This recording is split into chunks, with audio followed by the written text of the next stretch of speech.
నందమూరి తారక రామారావు గారు జియో నెంబర్ 3ని అమల్లోకి తీసుకొచ్చారు అధ్యక్ష. తర్వాతి కాలంలో చంద్రబాబు నాయుడు గారి నాయకత్వంలో ఈ జియో నెంబర్ 3ని పూర్తిగా అమలు చేశారు అధ్యక్ష. గత వైసీపీ ప్రభుత్వంలో ఈ జియో నెంబర్ 3ని పూర్తిగా నిర్వీర్యం చేసేశారు అధ్యక్ష. వైసీపీ ప్రభుత్వ నిర్లక్ష్యం వల్ల ఈరోజు అనేక మంది గిరిజనులు యువతి యువకులు ఈరోజు ఇబ్బంది పడే పరిస్థితి ఏర్పడింది అధ్యక్ష. గిరిజనుల అభివృద్ధి, వారి సంక్షేమం, వారి ఉద్యోగాల పట్ల శ్రద్ధ చూపించేటువంటి ప్రభుత్వం కేవలం కూటమి ప్రభుత్వం మాత్రం అధ్యక్ష. అలాగే జియో నెంబర్ 3కి సంబంధించి రేపు జరగబోయేటువంటి డిఎస్సి నోటిఫికేషన్లో కొంత వెసులుబాటు మనం ప్రభుత్వం ద్వారా కల్పించాలి అధ్యక్ష.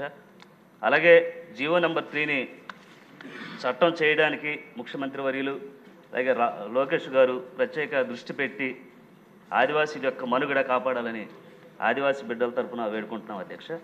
అలాగే 2019, 2024 మధ్యకాలంలో ఐటీడీలకు సంబంధించి ₹1 కూడా గిరిజనులు కేటాయించినటువంటి దాఖలాలు లేవు అధ్యక్ష. ఐటీడీ ఆధ్వర్యంలో చదువుకున్నటువంటి యువతీ యువకులకు యూత్ ట్రైనింగ్ సెంటర్స్ పెట్టి నిరుద్యోగ యువతలకు శిక్షణ కేంద్రాల ద్వారా వేలాది మందికి శిక్షణ ఇప్పించి వారి చేతి కోసం బ్యాంకుల ద్వారాగా రుణాలు కూడా ఇచ్చేటువంటి ఏర్పాటు ఐటీడీఏ చేసింది అధ్యక్ష. కానీ వైసీపీ అధికారం వచ్చిన తర్వాత ఈ ఐటీడీలను సరైన అధికారులు కూడా కేటాయించుకోకుండా ఐటీడీలు నిర్వీర్యం చేసి ఈరోజు మన ప్రభుత్వం వెంటనే దాని మీద యాక్షన్ తీసుకొని యూత్ ట్రైనింగ్ సెంటర్స్ని ఏర్పాటు చేసి వారికి ఉద్యోగ అవకాశాలు అలాగే ఉపాధి అవకాశాలు కూడా మన ఎన్డీఏ కూటమి తరఫున ప్రత్యేకమైన నిధులు కేటాయించాలని నేను వేడుకుంటున్నాను అధ్యక్ష. అలాగే చదువుకున్నటువంటి యువతి యువకులకు డిఎస్సి కోచింగు, టీటీసీ ఇలాగా కోచింగ్ సెంటర్లు కూడా ఏర్పాటు చేసి వారికి ఉద్యోగ అవకాశాలు కూడా మెండుగా అందించే విధంగా ఎన్డీఏ కూటమి ప్రభుత్వం చర్యలు తీసుకోవాలి అధ్యక్ష. అలాగే గిరిజన ప్రాంతాలు ఉండేటువంటి గిరిజనుల హక్కులను కాపాడుకోవడానికి అనేక ఇబ్బందులు పడుతుంటే మైదాన ప్రాంతాలు ఉండేటువంటి గిరిజనులు ఎలాంటి చట్టాలు వర్తించవు అధ్యక్ష. అలాగే వారికి ఐటీడీ నిధులు కానీ అలాగే 170 యాక్ట్ కానీ ఉద్యోగ అవకాశాలు కానీ ఈ మైదాన ప్రాంతాలు ఉండేటువంటి గిరిజనులకి అందించలేము అధ్యక్ష. అలాగే ఉదాహరణకు మా పోలవరం నియోజకవర్గంలో కోయిలగూడెం మండలంలో కిచ్చపగూడెం, బొత్తపగూడెం, మర్రిగూడెం గ్రామాలు ఇవి అన్నీ కూడా మైదాన ప్రాంతాలు ఉన్నాయి అధ్యక్ష. వీరికి ప్రభుత్వం నుంచి ఎటువంటి గిరిజనులకి ఎటువంటి సహాయ సహకారాలు మనం అందించలేకపోతున్నాం అధ్యక్ష.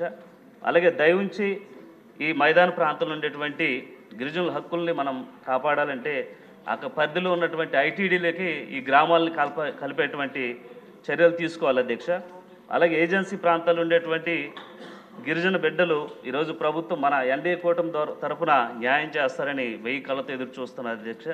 అలాగే ఈరోజు 60-70 సంవత్సరాలు బట్టి ఏజెన్సీ పవన్ కళ్యాణ్ గారి యొక్క చొరవతో ఈరోజు ప్రతి గ్రామంలో మారుమూల ప్రాంతంలో ప్రతి చోట కూడా సీసీ రోడ్లు పోసారు అధ్యక్ష, డ్రైనేజీలు పోస్తున్నారు అధ్యక్ష. అలాగే త్రాగునీటికి సంబంధించి అనేకమైన చర్యలు తీసుకుంటున్నారు అధ్యక్ష. ఈరోజు కేవలం ఎన్డీఏ కూటమి తరఫునే ఈరోజు మనం ప్రతి గిరిజన గూడెల్లో ఈరోజు సీసీ రోడ్లు ఏర్పాటు చేసాం అధ్యక్ష.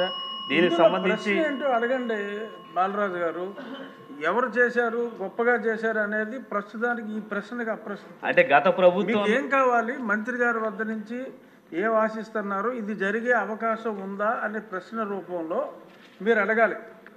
ఇలా చేసాం అలా చేసాం అనేది మంత్రి గారు చెప్తారు. అంటే గత ప్రభుత్వంలో అధ్యక్ష గిరిజన గూడెల్లో ఎక్కడ కూడా రోడ్లు పోసిన దాఖలాలు లేవు అధ్యక్ష. ఎప్పుడు కూడా 60-70 సంవత్సరాలు బట్టి ఈరోజు ప్రత్యేకించి పవన్ కళ్యాణ్ గారి యొక్క పంచాయతీ నిధుల నుంచి సుమారు మా కాన్స్టిట్యున్సీకి సంబంధించి ₹30 కోట్ల ఈ రోడ్లకు నిధులు మంజూరు చేశారు అధ్యక్ష.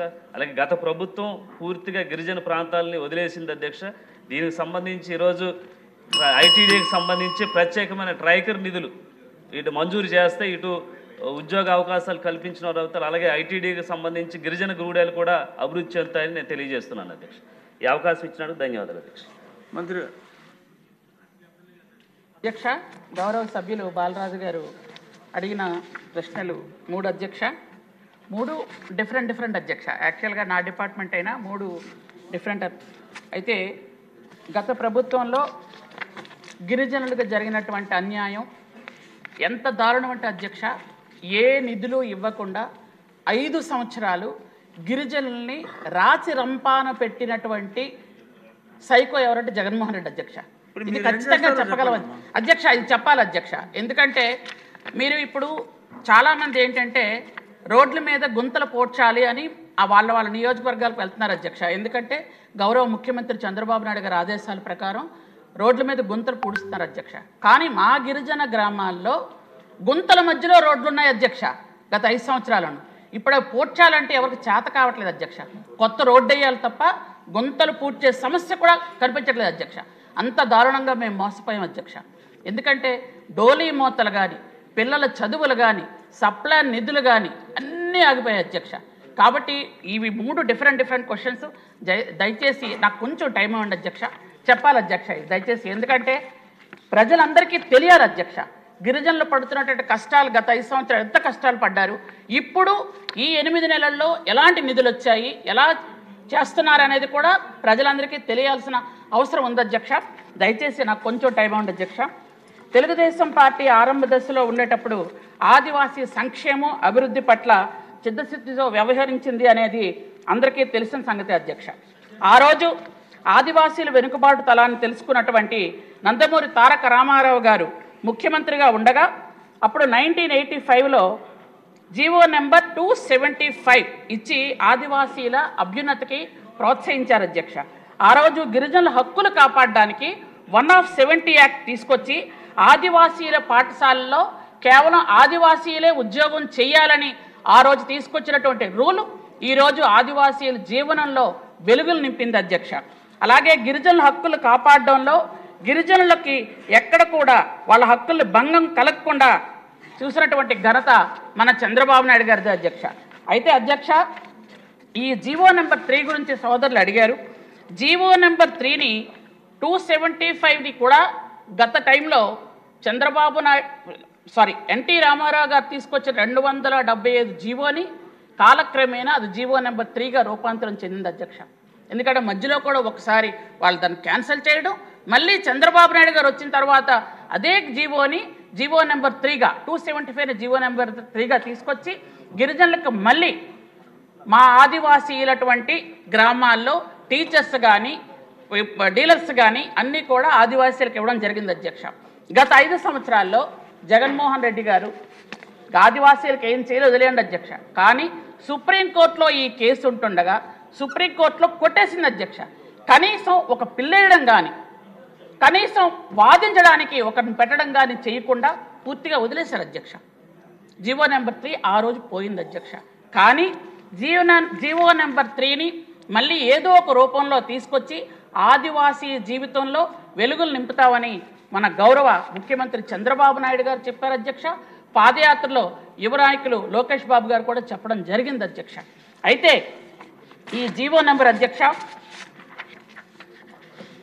ప్రస్తుతం గిరిజన పాఠశాలలో పనిచేస్తున్న 5659 మంది ఉపాధ్యాయులు సంక్షేమ పాఠశాలలో గిరిజనులే ఉన్నారు అధ్యక్ష. వాళ్ళకి ఎటువంటి ఇబ్బంది కలగలేదు అధ్యక్ష ప్రజెంట్. అలాగే విద్యార్హతలు కలిగినటువంటి 1268 మంది కాంట్రాక్ట్ రెసిడెన్షియల్ టీచర్స్ని కూడా తీసుకోవడం జరిగింది అధ్యక్ష. అలాగే ఇప్పుడు డిఎస్సి కూడా మనం ప్రకటిస్తున్నాం అధ్యక్ష. దానిలో కూడా 2000 టీచర్ పోస్టులు కేవలం ఉపాధ్యాయులకి, గిరిజన ఉపాధ్యాయులకే ఇస్తున్నాం అధ్యక్ష. కాబట్టి తదుపరి రాష్ట్ర ప్రభుత్వం సుప్రీంకోర్టులో కూడా ఒక స్పెషల్ లీవ్ పిటిషన్ కూడా మనం వెయ్యాలని గౌరవ ముఖ్యమంత్రి గారు చెప్పడం కూడా జరిగింది అధ్యక్ష. అలాగే గిరిజన సంక్షేమ శాఖలో మొత్తం రాష్ట్రంలో 27 యూత్ ట్రైనింగ్ సెంటర్స్ ఉన్నాయి అధ్యక్ష. గత ప్రభుత్వంలో యూత్ ట్రైనింగ్ సెంటర్స్ అంటే కూడా వాళ్ళకి తెలియదు అధ్యక్ష. ఎందుకంటే అక్కడ విద్యార్థులకు ట్రైనింగ్ ఇస్తాం, వాళ్ళ స్కిల్ డెవలప్మెంట్కి ట్రైనింగ్ ఇచ్చి వాళ్ళని వివిధ ఉద్యోగాల్లో వాళ్ళని సెటిల్ చేయడం గత టైంలో చంద్రబాబు నాయుడు గారు 14-19లో చేశారు అధ్యక్ష. అప్పుడే యూత్ ట్రైనింగ్ సెంటర్స్ అని ఏర్పాటు చేయడం కూడా జరిగింది అధ్యక్ష.